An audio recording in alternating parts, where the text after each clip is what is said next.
everyone. It's Knitting in Our Jeans, and I'm Carolyn, and I'm flying solo because last weekend I was in Virginia. This weekend Elizabeth is in Virginia. What did she do? I think she went to a baseball game with her cousin, so sounds like a lot of fun. I haven't heard back from her, but I'm sure it was a lot of fun. Anyway, I hope you all survived the heat wave last week. To be honest, there were 3 days I did nothing. In fact, a lot of the days when we were driving and then 2 days when we got back, I didn't move much.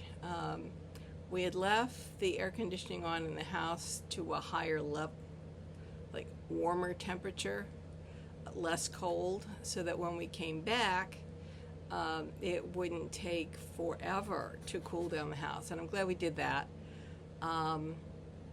So that worked well.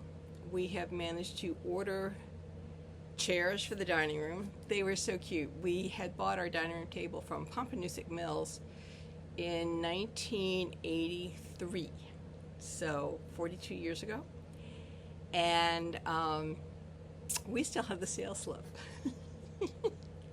What we were paying for chairs dwarfs what we paid for the dining room set back then. Anyway, by some freak of the phone, I managed to speak to the owner of Pompanesett Mills, and I think he was the person who started it. Anyway, Dwight, and he was amazing. I don't even have your sales receipt, but you do. So anyway, I took pictures of it and I sent it off to them, and they were aghast that we still had it. Anyway, we had taken one of the leaves out of the table and brought it with us. As we were down to Virginia, we stopped off in their Philadelphia store, actually Bala Cynwyd, and matched up what we wanted for the new dining room chairs.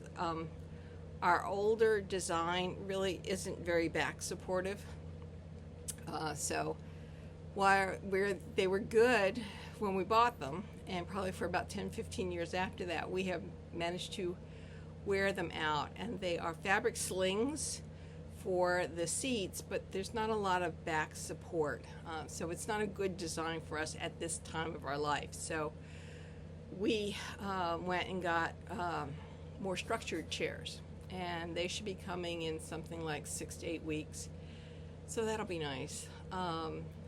So what else? As I said, I don't actually have any knitting to show you because I have done no knitting. While we were away, I did a lot of reading. I did some cross stitch, but I also do almost all of the driving. So it was a case of getting to the hotels, getting dinner, getting back to the room, and kind of reading for a little while before going to bed and getting up and doing it again. So it was a relatively quick trip, but the heat made it a little bit more difficult.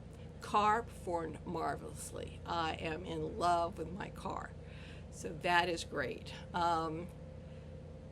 Its GPS sometimes wants to take us through the center of major cities. I'm not quite sure about the logic of that, but we say no thank you. We appreciate the offer, but no, we're not going to do that. And it prefers Goethals over Outerbridge Crossing, for those of you who are around New York. I think the mileage is longer via Outerbridge, but sometimes the traffic is a lot less. So we have been paying attention to the traffic patterns as well as the suggested route in order to move around. I have managed to get through my pre-surgical testing this past Friday, so 2 days ago. And I met someone who's learning to crochet and knit from the internet, and I said, well, listen, I can help you if you would like something in person. Here's my phone number, and give me a call. I can do that. So we'll see if Kelly calls me. I didn't go into the fact that I had a podcast. Yes, Knitting in Our Jeans. Let's talk about the podcast. Knitting in Our Jeans, and I'm CPREDMOR on Ravelry, and Knitting in Our Jeans on Instagram. See, I finally remembered to say who we were. Anyway, so got through the pre-surgical testing. There's an a hospital for special surgeries facility in Uniondale, which is maybe 10 minutes away. It's over by Hofstra University, so it was really easy to get to. And I think post-surgery, I'll probably go there for my physical therapy because this is my right knee. And they said it's going to be 6 to 8 weeks after surgery before they're going to let me drive, because you do need to have some power in your leg in order to make the brakes work. And I said, that's a brilliant idea. Anyway, the car was marvelous during the trip. We had no problem. Let's see what else I did. Oh, there was the pre-surgical lesson and what happens with your surgerized knee.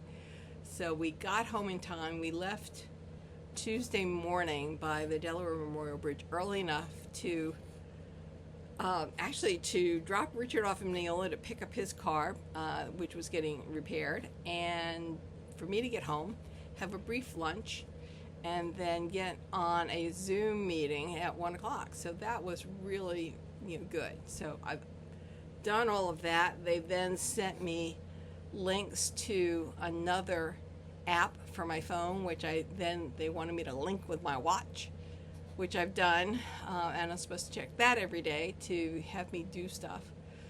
So I've started my sit-to-stands, or stand-to-sits, and I'll do those. I'll get Richard to clear off the exercise table downstairs so I can go back to my leg lifts and things like that.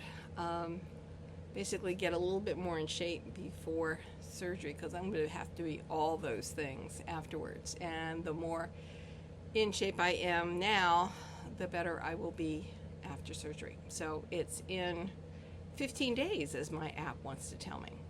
I'll find out the Friday before what time they want us at the hospital and what time surgery is. So if it's going to be morning, they say I could be sent home that night or that afternoon, which would be lovely, which is what happened before.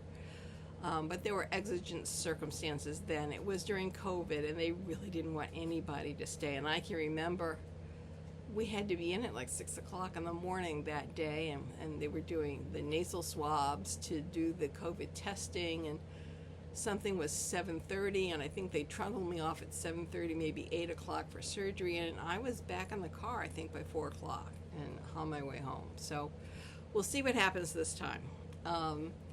I think, as we mentioned, Elizabeth has set it up with her bosses that she will come get Richard after I've been taken away for surgery, and she's going to bring your dad to work day. So she is working at New York Presbyterian doing a refurbishment of, I think it's their neonatal unit. So they said, sure, go pick up your dad so he doesn't annoy the nursing staff, because he gets up and walks. With his neuropathy, he feels better if he can walk. So anyway, he can now walk around her job site, and I'm sure they'll give him a hard hat and all the accoutrements that are necessary. Anyway, once the heat broke a little bit here, instead of knitting or even going back to cross stitch, what I have done is I have been working on this quilt. And yes, I've gotten all of my squares backed with muslin, and they have batting in between, so the batting is not loose. Because I was working under such a tight time frame, I just didn't want to deal with loose batting as well as backing and then trying to fit everything under the throat of my machine. My machine has started acting up, even though I took it in for its checkup before I started sewing. But it may be because Richard had decided I'm all set up in the dining room, and my husband decides he's going to sand down the kitchen table and shellac it. 3 coats, sanding in between. And then he figured out that he could connect the shop vac to his orbital sander, and it pulls so much power that it causes a brownout on my sewing machine. Love that guy. And so he did it once with leftover shellac. He didn't like it. So yes, he's doing it again. So the kitchen is a mess. It's all torn apart. The dining room is a mess because I've got all my quilting stuff. And then we're eating on the dining room table.